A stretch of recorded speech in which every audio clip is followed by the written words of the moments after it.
J'espère que vous allez bien. Aujourd'hui on se retrouve dans une nouvelle vidéo. Alors oui, il fait très sombre, donc je pense que vous m'excuserez pour cette luminosité, mais c'est parce qu'il fait en fait nuit. Genre il est là 18h et il fait très nuit. Franchement le soleil vient de se toucher, donc je ne vous en voudrais pas si vous toussez de cela. Mais aujourd'hui en fait vraiment j'ai pas trop le temps de filmer ces derniers temps. Et là je me suis dit j'ai 20 minutes devant moi, je vais filmer. Donc je profite d'un petit instant genre entre ma journée et mes tours de physique le soir pour vous filmer cette vidéo qui va être en fait mes livres favoris de 2022, parce que je sais que ça va être trop tard si je filme après. Alors j'ai 14 livres dont je vais vous parler. Maintenant je ne vais pas trop parler de chacun parce que j'en ai déjà parlé dans des vidéos précédentes et que je trouve que cela n'est nul point intéressant. Alors je m'excuse, il y a des gens qui hurlent dans la rue, donc je pense qu'il y a un petit peu de bruit, mais bref. Le premier livre dont je vais te parler, c'est Tu as oublié mon temps en partant de Léa Jeunesse, et c'est un roman en fait. C'est de la poésie. Alors c'est écrit que c'est de la romance, mais c'est vraiment pas de la romance, c'est tout simplement un livre poétique où elle va écrire un monde de poèmes sur cette personne qui est réalisateur. Et c'est, je pense qu'il y en a qui vont me dire non, mais tu sais, c'est genre chelou, je sais pas toi, c'est, tu vois, c'est triste, c'est mélancolique, mais en même temps, on a tous envie de mélancolie parfois dans notre vie. Et c'était un très bon livre pour noter ça. Ça parle vachement du fait d'avoir un temps brisé, du fait de se reconstruire, du fait de tout ça, et c'était super intéressant. Ensuite, le deuxième livre dont je vais te parler, c'est Les Dents oubliées, pour toi l'histoire à effacer les femmes, de Titu Le Tot. Alors c'est un livre dont je vais pas forcément m'attarder parce que j'en ai déjà parlé dans ma vidéo de recommandation d'essai. Je pense que sortira d'ici quelques jours, mais c'est un essai historique que j'ai adoré, qui parle de pour toi l'histoire en fait de la France, plus particulièrement à effacer les femmes. Et ça retrace tout ça avec de la recherche historique et c'était hyper intéressant, hyper passionnant, donc je vous invite à le découvrir. Ensuite, un autre livre, c'est The Deal.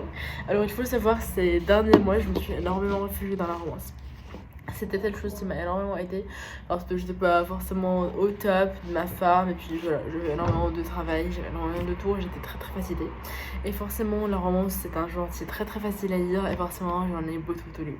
Alors déjà j'ai lu le premier tome de Off Campus, donc The Deal de Elle Kennedy, et j'ai adoré pour le tout. Je pense que sérieusement je m'attendais vraiment pas à ça pour le tout. Je pensais vraiment à un livre qui était mauvais, c'était vraiment pas bien être, et je pensais pas trop à un truc genre hyper bien travaillé, parce qu'on essaie tous la romance, c'est pas franchement ouf.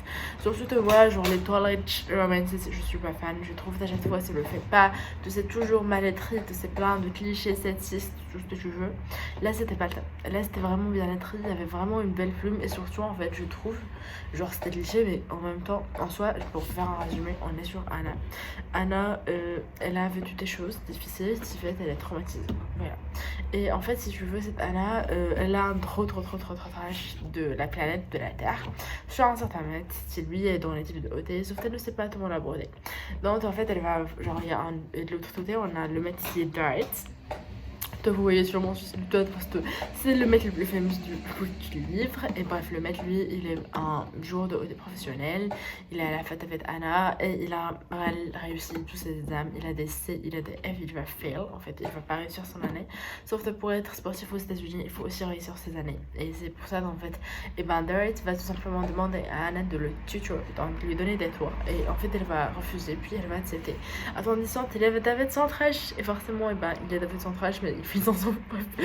C'est un petit peu une romance, mais c'est pas juste une romance, ça parle de beaucoup de traumas, que ce soit dans le personnage de Anna ou dans le personnage de Derek. Et pour une fois, je trouve que les traumas étaient bien traités. C'était pas juste des traumas pour trauma dumping, c'est aussi des traumas qu'on a traités.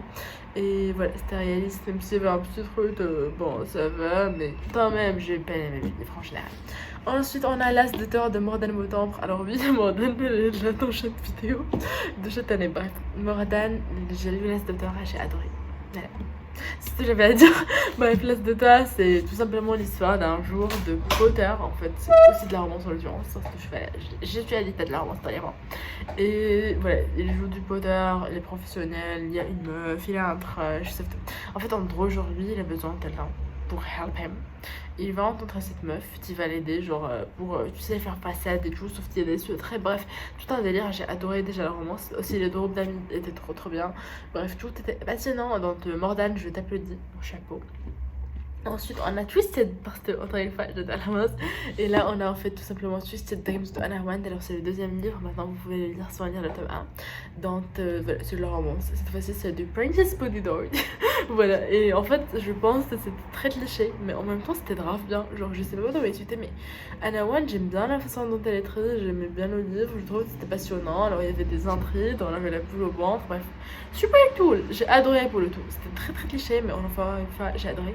Alors, un livre, encore une fois, de Trauma Dampin, parce que on est sur November 9 de Torin Hoover. Alors, Torin Hoover, je sais que vous la déteste maintenant. Moi, j'avais envie de parler de elle parce que, November 9, c'est un de mes livres préférés et c'est une de mes romances préférées. On est sur ce mec de cette meuf qui va en fait se donner rendez-vous dans le 5 novembre, le 9 novembre en fait, parce que ils ont des traumas related ce jour-ci. Et bref, alors, il y a du tout c'est traumatisant par contre, mais c'était quand même passionnant et j'ai adoré ce livre tout de même, donc je vous le conseille. Ensuite, on a Tronite de Jérusalem de Jude Desley. Alors oui, on a quitté la romance pour partir dans de la bande Disney témoignage. Et j'ai adoré ce livre tout simplement parce que c'est du Jérusalem mais sans être d'un côté ou de l'autre. On parle de Palestine et d'Israël sans prendre un côté. Et c'était passionnant parce que voilà, on parlait du humain et j'ai aimé cette bande dessinée pour le tout parce que ça représente beaucoup de choses. Pour le tout, je te le dis pas sur Jérusalem, sur la Palestine, sur l'Israël, sur juste en fille on va dire. Et voilà, c'était agréable à lire. Je me suis beaucoup appris en l'occurrence. Pas agréable à lire, mais voilà. J'ai appris en l'occurrence beaucoup de choses. C'était du témoignage, donc je peux pas être d'accord ou pas d'accord. Voilà, ça reste la vie de cette personne. Et en l'occurrence, j'ai pu approfondir des recherches, j'ai pu regarder des documentaires sur plein de choses et j'ai pu me faire mon propre opinion. Et voilà, vous le savez sur moi, j'en ai déjà parlé, mais Free Palestine. Mais ouais, voilà, pour l'occurrence. Ensuite, on va partir sur Ce sera moi, Elle With One de Lilac Lady. Alors, encore une fois, de la romance, mais c'est de la romance historienne dont on ne veut pas, n'est-ce pas? Et on est sur ce livre, encore une fois, j'en ai parlé dans ma dernière vidéo, mais c'est de la recommandation d'un livre d'auteur asiatique. Juste là, en fait, on est sur cette jeune femme, Tedros.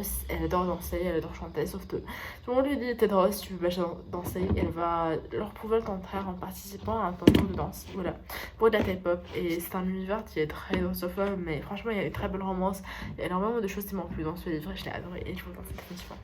Te pose en continu avec le prochain livre dont je vais aussi parler dans ma vidéo recommandation de livres asiatiques. C'est parce que j'ai détesté la Torée de Tan Dimian Chand. C'est un livre contemporain qui parle de l'histoire d'une réfugiée, ou plutôt pas d'une réfugiée mais d'une immigrée qui va en fait partir en fait de la Torée parce que voilà, elle se sentait pas bien chez elle et que voilà, ça allait pas forcément bien. Et voilà, c'est un livre qui est passionnant et que j'ai adoré. Voilà, je vous retrouve là, je vous dis, cette vidéo on va la terminer, elle sera 20 minutes, j'ai 5 minutes, bref, ça vous veut dire qu'un autre livre que je vais vous raconter, c'est tant que le taver sera un temps chaud, je vous en ai parlé encore une fois dans ma vidéo recommandation de livres asiatiques, mais c'était génial, c'était incroyable, c'est trop bien, c'est tout simplement l'histoire d'un café où on peut remonter le ton, et il y a plein de gens qui viennent pour remonter le ton, et c'est leur histoire, et c'est en fait la littérature japonaise, c'est plein de petites histoires qui se réunissent entre elles, et c'est trop bien. Ensuite, un livre que j'ai adoré, je vous en ai parlé cette fois-ci dans ma vidéo recommandation d'essai, c'est tout simplement le plus grand défi de l'histoire de l'humanité de Roland Barrow, où il va parler en fait de, voilà, tu sais, de défi de l'humanité qui est le réchauffement climatique, l'impact sur la biodiversité, tout ça, c'était super intéressant. Franchement, c'était passionnant, j'ai adoré pour le tout, j'adore les sciences, j'adore tout ça, même si c'est pas forcément le sujet de ma chaîne, mais voilà, c'est vrai que voilà, un petit peu style passionnant dans la vie de toujours, donc j'ai envie de vous dire que c'était un livre que j'ai adoré pour le tout. Ensuite, on a tout simplement La nuit où les étoiles se sont éteintes de Nin Dorman, Marie Alino, j'ai adoré. Nina, une plume sublime, pareil pour Marie, elles ont toutes les deux la plus belle plume du monde, franchement. C'était trop bien, c'était tellement poétique. Juste en fait, je vais vous lire le résumé parce que le résumé est incroyable. J'aimerais lui retraiter les étoiles cette année. Et tout en ce delta, elles se détruisent tout sur leur passage. J'aimerais lui dire que parfois, comme si je me sens comme une supernova sur le point de transformer en trou noir. Depuis que sa mère est en prison en fait, Finn en fait, c'est l'histoire de Finn, sa mère est en prison. Il va partir vivre chez son oncle, puisqu'il y a des choses qui vont se passer, et c'est tout simplement l'histoire de son double de pâtes et tout, c'était super tout, j'ai adoré. Franchement j'ai adoré ce livre, j'ai envie de lire le tome 2, mais je sais que voilà, j'ai besoin de temps pour me digérer le tome 1. Voilà. Ensuite, on a le premier jour de ma vie de Virginie Grimaldi. Cette fois-ci, on est sur une jeune femme, plutôt qui est à la quarantaine, qui va en fait tout simplement décider de quitter son maître et de partir dans une croisière seule sur le bout du monde. J'ai adoré ce livre, pareil, c'était sublime, c'était trop cool, j'ai adoré. Petite plume, la plume très drôle de Virginie, tout ça magnifique, sublime, adorablement bien écrit. Ensuite, j'ai lu le dernier livre dont je vais te parler, c'est mon premier tout de l'année, c'est I Would Leave Me If I Told, A Collection of Poetry de Halsey. Alors oui, c'est l'artiste, la chanteuse, elle est très un livre de poèmes et c'était magnifiquement bien écrit pour le tout. Je trouve que c'est un des meilleurs livres de poésie des artistes, j'ai adoré et je trouve que c'était vraiment de la belle poésie et de la plume. Voilà, j'adore la plume de Taylor Swift, mais la plume de Halsey aussi trop bien, donc je voulais t'enseigner. Bref, la vidéo d'aujourd'hui est en belle, j'espère que t'as plu, n'hésite pas à me faire un petit pouce bleu, on se abonne à la chaîne, on se retrouve dans une prochaine vidéo. À bientôt, salut.